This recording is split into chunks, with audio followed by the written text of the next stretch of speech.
आपण गंभीर चर्चा केली पाहिजे ती ही की कुठला पक्ष वाचणार किंवा कुठला राजकीय नेता वाचणार की नाही, महाराष्ट्र वाचणार की नाही त्याबद्दलची निवडणूक आहे। जो महाराष्ट्र एकेकाळी ग्रोथ इंजिन होता या देशाचं, त्या महाराष्ट्राची आज सगळ्या ठिकाणी पिछेहाट झालेली आहे आणि याचं प्रमुख कारण इथली राजकीय अस्थिरता आहे। म्हणजे हे ठरवून देणार की शरद पवारांची राष्ट्रवादी खरी आहे की अजित पवारांची आहे की उद्धव ठाकरेंची खरी आहे की एकनाथ शिंदेची खरी आहे, या निवडणुकीमध्ये ते पूर्णपणे डिसाइड किंवा पूर्णपणे फिक्स होऊन जाणार। म्हणजे अशी एकही युती नाही की जी फॉर्मिडेबली स्वतःला हे एस्टॅब्लिश करून म्हणू शकेल की आमचं सगळं व्यवस्थित सुरू आहे आणि आम्ही एक स्थिर पर्याय महाराष्ट्राला देऊ शकू। ठीक आहे, ही राजकीय टसल झाली।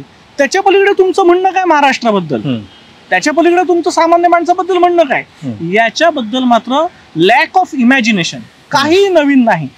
महाराष्ट्राच्या विधानसभा निवडणुकीचं बिगुल वाजलेलं आहे आणि 2019 ते 24 या 5 वर्षांमध्ये जे घडलेलं आहे त्याच्यानंतर आता निवडणुकीत जे काही होईल त्याच्यामुळं महाराष्ट्राच्या पुढच्या अनेक दशकांचं राजकारण जे आहे त्याची दिशा ठरणार आहे। या 5 वर्षामध्ये काय नाही झालं, म्हणजे एखाद्या स्क्रिप्ट रायटरला लाजवेल अशा पद्धतीची राजकीय कथानकं या 5 वर्षामध्ये लिहिली गेली। 2 प्रादेशिक पक्षांची शकलं झाली, महाराष्ट्रानं वेगवेगळी थरारनाट्यसुद्धा याच 5 वर्षामध्ये बघितली। पक्षांची फोडाफोडी, आमदारांची पळवापळवी, निधीची लुटालूट, असं सगळं काही झालेलं आहे आणि त्याच्यानंतर ही निवडणूक होतीये। किती वेगवेगळ्या अर्थांनी ही निवडणूक महत्त्वाची आहे हे आपण समजावून घेणार आहोत। माझ्यासोबत महाराष्ट्रातले नामवंत पत्रकार आहेत, फ्रंटलाईनचे special correspondent Amey Tirodkar, new Indian एक्सप्रेसचे सुधीर सूर्यवंशी आणि द हिंदूच्या महाराष्ट्र ब्युरो चीफ विनया देशपांडे। हे सगळेच पत्रकार थेट, रोखठोक आणि निर्भीड बोलण्यासाठी प्रसिद्ध आहेत, त्यामुळं हाही चांगला तोही चांगला अशा पद्धतीची चर्चा आपण करणार नाही आहोत। जे काही आहे सरळपणे विश्लेषण जे आहे ते आपण यांच्याकडून समजून घेणार आहोत।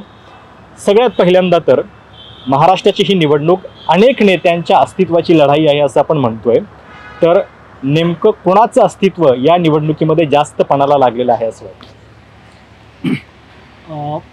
राजकारणात अनेकांच्या अस्तित्वाची लढाई आहे। म्हणजे राष्ट्रवादी कोणाची, शरद पवारांची का अजित पवारांची, शिवसेना कोणाची, एकनाथ शिंदेंची का उद्धव ठाकरेंची। मला वाटतं कुणाची याबद्दलचा जो मताचा कौल आहे ना तो लोकसभेत काही प्रमाणात आलेला आहे, विधानसभेत तशाच पद्धतीने जाईल अशी चिन्ह म्हणावी अशी परिस्थिती आहे। पण याही पलीकडे जाऊन आपण गंभीर चर्चा केली पाहिजे ती ही की कुठला पक्ष वाचणार किंवा कुठला राजकीय नेता वाचणार की नाही, महाराष्ट्र वाचणार की नाही त्याबद्दलची निवडणूक आहे। त्याचं सिंपल कारण सांगतो, काही आकडेवारी सांगतो। 2019 ते 2024 ह्या काळामध्ये महाराष्ट्राची मॅन्युफॅक्चरिंग म्हणजे महाराष्ट्रात जे उत्पादन होतं वस्तूंचं त्याची ग्रोथ ही -1%। म्हणजे महाराष्ट्रात 2019 एवढं उत्पादन सुद्धा आता होत नाही अशी परिस्थिती आहे, ही उद्योगांची परिस्थिती आहे। महाराष्ट्र सतत 5व्या वर्षी शेतकरी आत्महत्यांमध्ये नंबर 1 ला आहे। महाराष्ट्रातली महिलांच्या बेरोजगारीचं प्रमाण हे देशात सर्वाधिक आहे आणि गंभीर आहे। महाराष्ट्रातली औद्योगिक वाढ ही खुंटलेली आहे। आकडे जाहिराती वाटेल ते येऊ, त्याला काही अर्थ नाही। महाराष्ट्रातला युवा हा हरियाणानंतर देशात सगळ्यात जास्त बेरोजगार आहे। अशा परिस्थितीमध्ये जो महाराष्ट्र एकेकाळी ग्रोथ इंजिन होता या देशाचं, त्या महाराष्ट्राची आज सगळ्या ठिकाणी पिछेहाट झालेली आहे आणि याचं प्रमुख कारण इथली राजकीय अस्थिरता आहे। आणि त्याच्यामुळे ही निवडणूक उद्धव ठाकरे जिंकणार की नाही यासाठी महत्वाची आहे, एकनाथ शिंदे जिंकणार की नाही यासाठी महत्वाची आहे।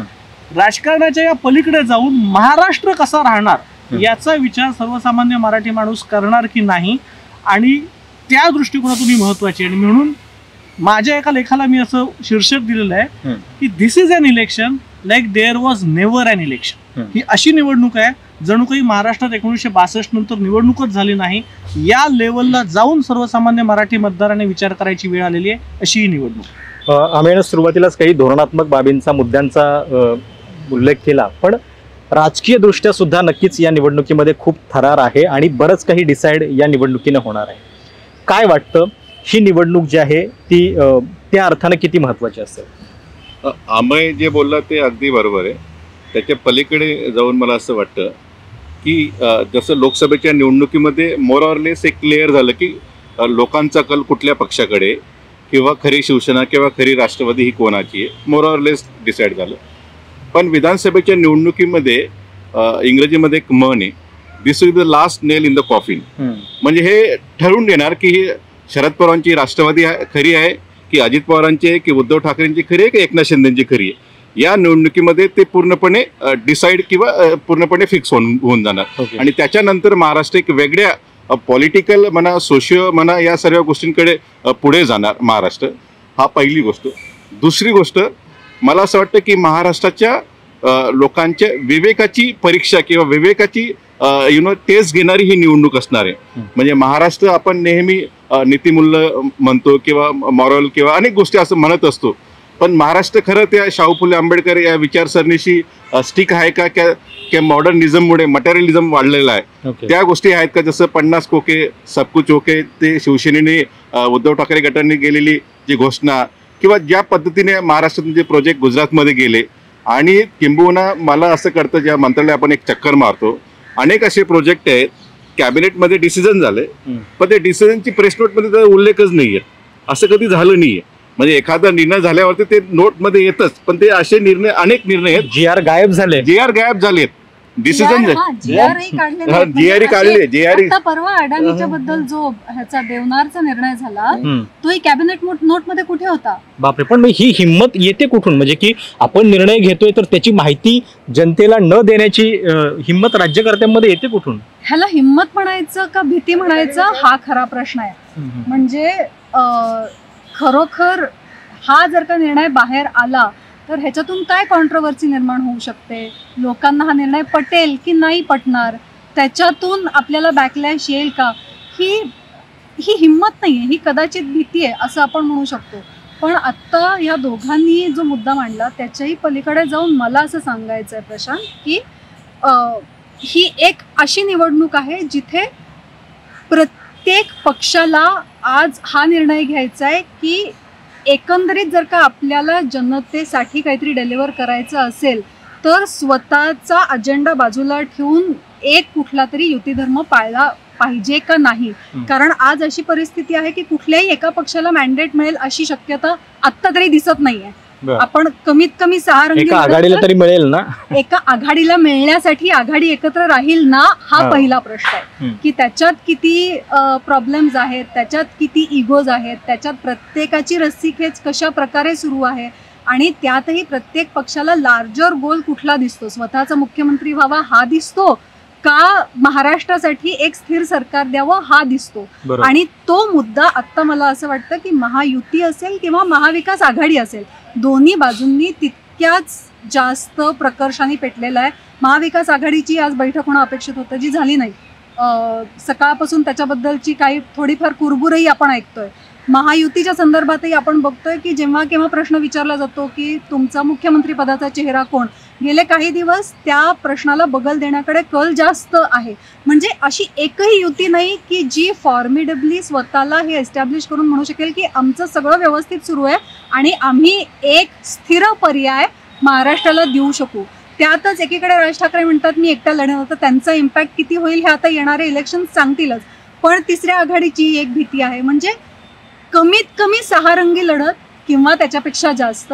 आणि अशाही परिस्थितीत एकही स्थिर पर्याय जो लोकांना असं वाटेल की निदान ही आघाडी तरी बाबा एकसंधपणे काम करते असं चित्र ह्या क्षणाला थोडंसं अवघड दिसतं. दोन्ही आघाड्यांमध्ये खरं तर ही एक अंतर्गत स्पर्धा आपण बघतोच आहोत. आणि म्हणजे एक काल परवा इंटरेस्टिंग गोष्ट ही पण घडली की एकनाथ शिंदे यांच्याबद्दल काही प्रश्न जे आहेत ते भाजपचे लोक उपस्थित करायला लागले.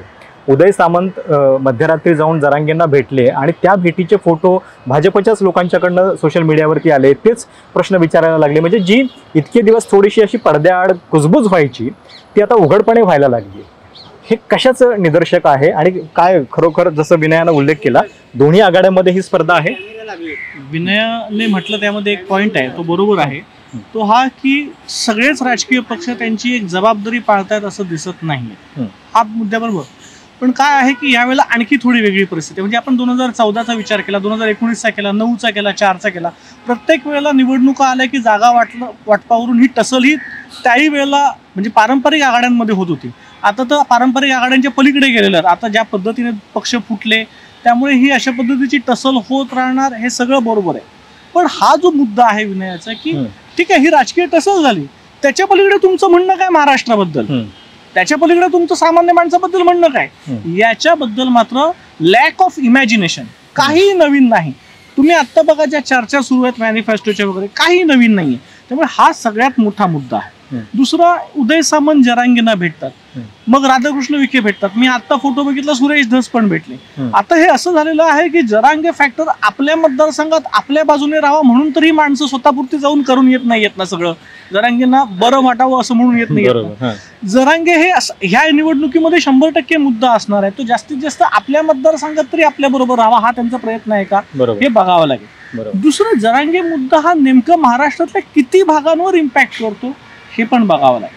आणि तिसरा मुद्दा हा आहे जो हरियाणामुळे समोर आलेला आहे, तो म्हणजे मराठा जर समजा एक गठ्ठा एका बाजूला जात असतील तर बिगर मराठा हिंदू काय करतायत. ओके, जे भाजपचं प्रयत्न चालू आहे तसं दिसतंय, किंवा त्यांनी हरियाणामध्ये नॉन जट हिंदू एकत्र केले, तशा पद्धतीने बिगर मराठा हिंदू म्हणजे महाराष्ट्रामध्ये प्रामुख्याने ओबीसी एकत्र करण्यामध्ये भाजपला कितपत यश आलेलं आहे हा खूप महत्वाचा फॅक्टर राहणार आहे. पण याचा अल्टिमेट उद्देश काय किंवा याचं अल्टिमेट कन्क्लुजन काय, ते हे आहे की निवडणूक ध्रुवीकरणावर होणार की नाही. बरोबर, म्हणजे कधी ती हिंदू मुसलमान होणार की नाही, कधी ती मराठा वगैरे बिगर मराठा म्हणजे जातीय ध्रुवीकरणावर होणार की नाही, याच्यातून महाराष्ट्राचं काय भलं होणार, याच्या प्रश्नाचं उत्तर मात्र कुणाकडेच. मला ह्यात एक मुद्दा असा ऍड करायचा आहे की आपण जरांगेंविषयी आत्ता बोलतोय. जरांगेंबद्दल काँग्रेसमध्ये अशी भावना आहे की चांगलं आहे, देवेंद्र फडणवीसांना डेंट होत आहे, भाजपला डेंट होत आहे.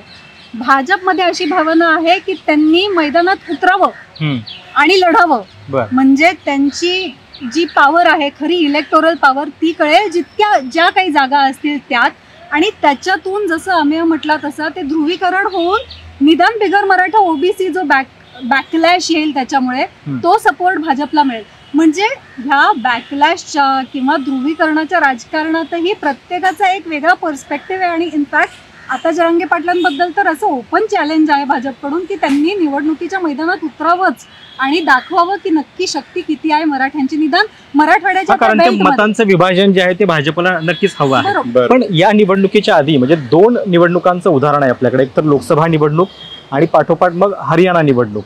लोकसभेच्या निवडणुकीनंतर महाविकास आघाडीला वाटते की जनमत आपल्या बाजूने आहे, कौल जो मिळालाय जनतेचा तो आपल्या बाजूने आहे. आणि हरियाणाचं उदाहरण देऊन मग भाजपमध्ये सुद्धा एक थोडासा एक मोरल बूस्ट आलाय. त्यांना असं वाटतंय की आपण आता म्हणजे लोकसभेच्या प्रमाणात सगळं नाही, नंतर एक बाजी पलटवू शकतो.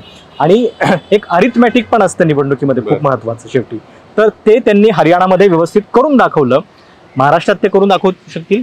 बघा, महाराष्ट्र आणि हरियाणा याची आपण कम्पॅरिझन करू शकतो पण करू पण शकत नाही.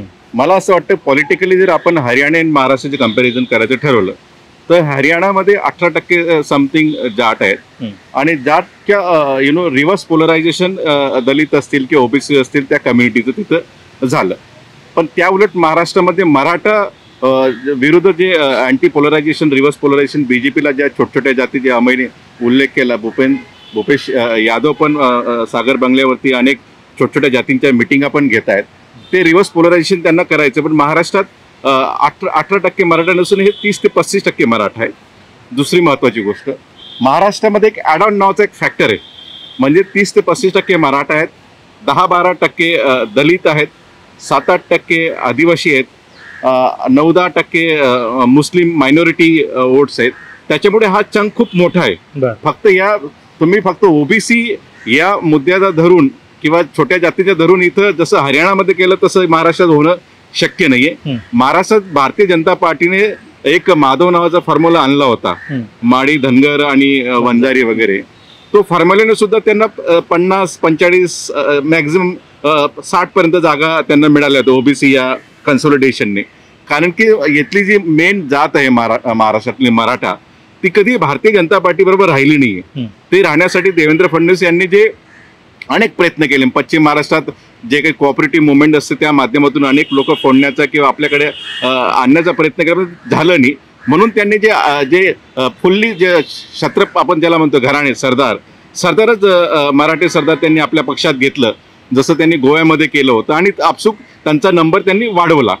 पण हे होत असताना त्याच्या पार्श्वभूमीवर जरांगे पाटील मराठा समाजाचं जे आंदोलन झालं आणि जे लाठीचार्ज झाला होता, तो सर्वात मला असं वाटतं जे त्या पद्धतीने जे फोटोज आणि व्हिडिओज व्हायरल झाले होते, त्याच्यामुळे मराठा समाजामध्ये एक प्रकारचं एक अँटी भावना सरकार असेल, पर्टिक्युलरली बीजेपी असेल, याच्यामध्ये आहे.